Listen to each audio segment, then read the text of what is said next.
Ang problema po, kanina pa po walang driver yan, lumagpas na ng 5 minuto yan. Kasi nag-asikaso kami sa stroke namin, sir. Opo, pero kasi, Kaya ngayon lang namin pero kasi kung nandyan kayo, araw-araw kayo pumaparada dyan, umiiyak na tuloy. dapat hindi kayo lumalagpas sa linya. Sa baba eh. Kasi bakit ito nakasunod? Kumain lang sa taas. Opo, pero araw-araw kayo nandito, sabi araw-araw ganun parada nyo. Tama po ba? Hindi naman po. If others are doing a fault, let's not look for their faults and yung tipong ganun na eh. Yung iba gumagawa ng ganun eh, kaya wala tayong magagawa. Bakit hindi natin palitan yung mindset natin na kung sila ganun, hindi ko sila tutularan. I will not be part of the problem, but I'd rather be a part of the smaller percentage of the solution.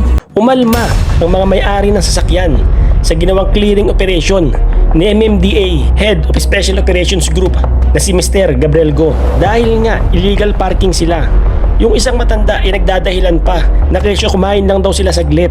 Subalit ang laki-laki ng signage na no parking. At yung isa naman kesyo saglit lang daw niya pinark ang kanyang sasakyan. Subalit lagpas na sa 5 minuto. Kaya tara, sabay-sabay nating panoorin ang kapanapanabik na eksena ukol dito. Pero bago yun, huwag niyo kalimutan mag-subscribe. Alright.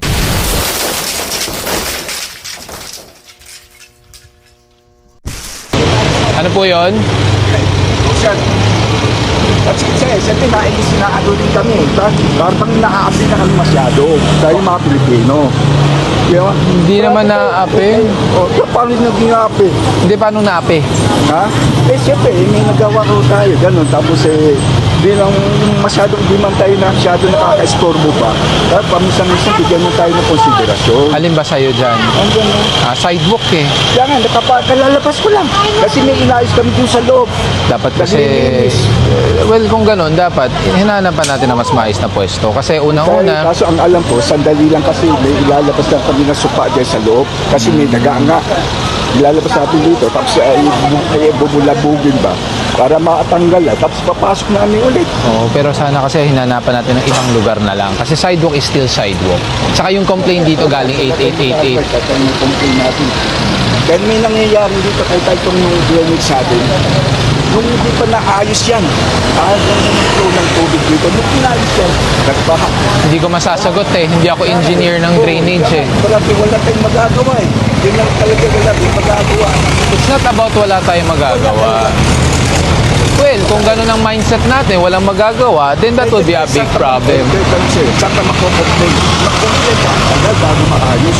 Well, kaya nga inaayos natin ang sistema. But it's not just about the system. It's also about the people. Sa iyo, wala akong masabi sa iyo. May inayos. Pero baka napunta ka sa ibang mga departamento, wala na. Hello? It's about the people also. Sige po. Dahil nga people. Thank you. Problema rin kasi tao.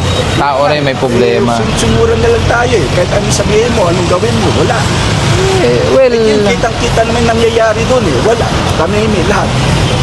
Di ba alam mo yun? well, alam mo, mahirap kasi pag lagi na lang will just step down and will not, alam mo, do something. Alangan mo lang, makita kami na maayos, maging magaganda yung takbo ng Lahat tayo. I also have that big dream and ideal of having the Philippines as a very progressive country. But kailan lang, yun mas pasisip pa sa exactly, pero small things like yun nga, nakaharang sa sidewalk, yung mga ganun. Small things matters. Small things matter. Siyempre, yung mga tao, titingnan din yung mga humahawak sa atin. Kung ginagawa nila doon, siyempre paano tayo, hindi ganun din mautak natin. Eh di parang ganito lang. Ako, prinsipyo ko, pag ikaw sarili mo, kaya mong ayusin natin. Let's not always look for the fault of others. Kasi tandaan natin ha. Kasi ginagawa mo nga maayos na. Kaso ano ka, wala ka magagawa. Meron kang magagawa. Hindi ako mahilig sa mindset na walang magagawa. Ang sa akin lang, very simple principle.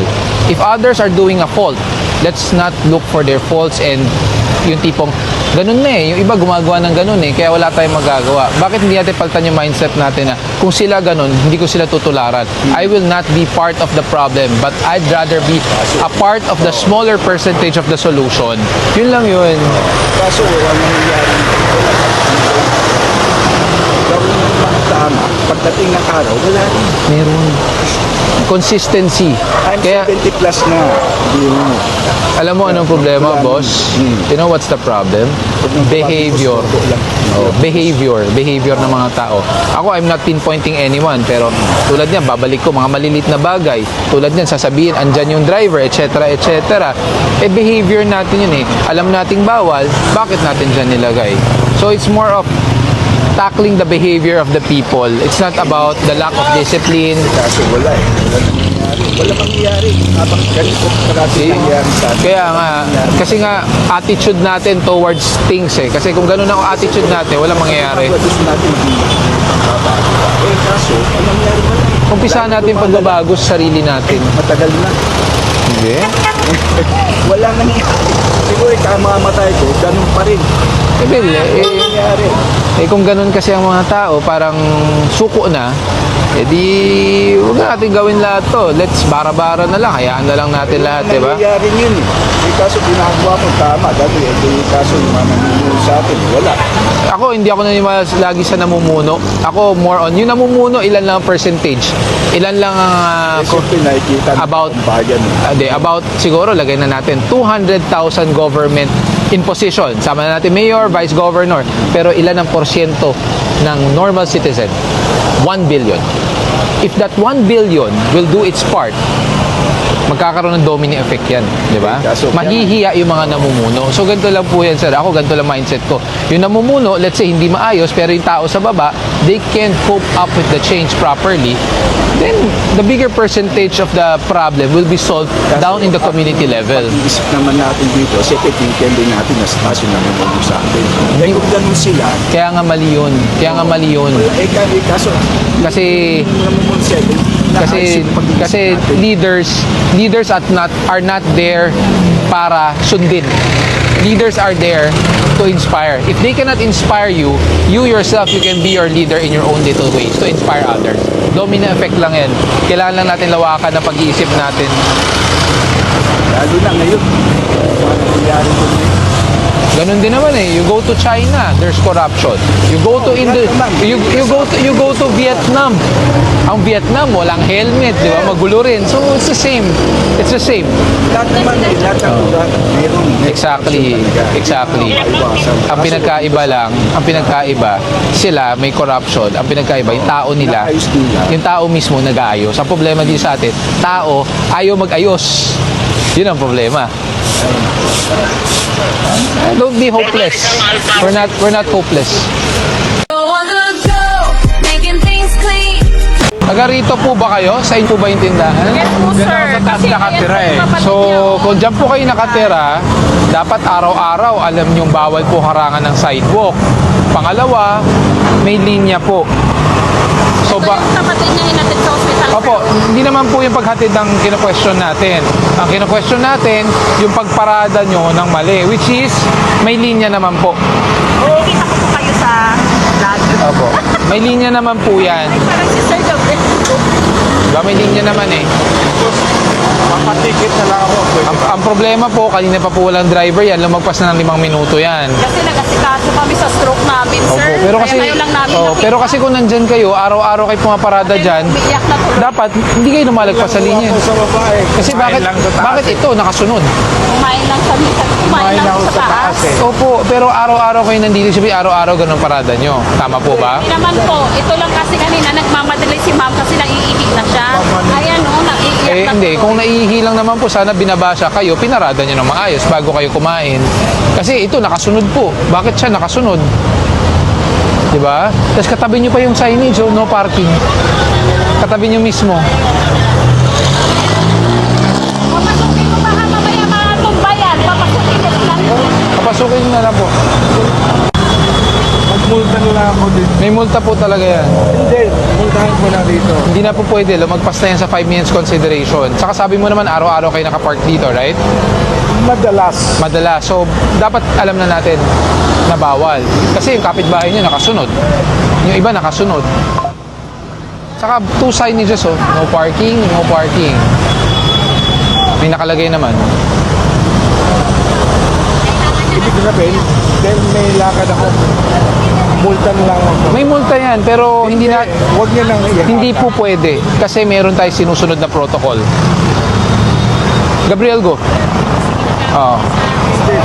Nakikiusap na. Kaya nga, yung pakiusap hindi naman every time. That's why pakiusap, 'di ba? Hindi ibig sabihin si takmay pwede pagbigyan, 'di ba? Hindi ganon.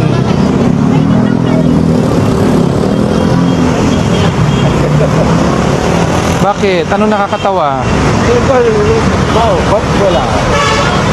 Eh, takdit-takdit kayo dito. Eh, di sana di paka-hosel eh. Simple lang naman yan eh. Pag sumunod, walang problema. Saka hindi mo pwedeng sabihin hindi alam. Bakit kapitbahay niyo alam? Sila nakasunod.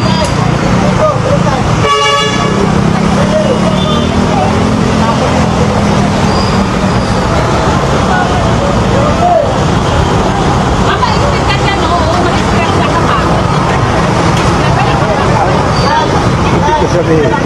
Sige, tiyo, hantaan siya. Kapag wala. Di ba, huwatoan siya? Dapat may resibo eh sa tumana yan. Pag dito, bawal yun, illegal yun. That's bribery. Ako ang siguro yung bribery. Oo.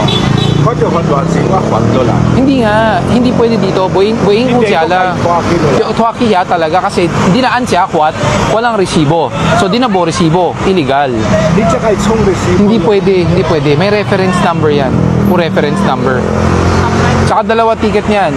Ticket sa driver, tapos sige towing. Hindi pwedeng dito. Illegal yun.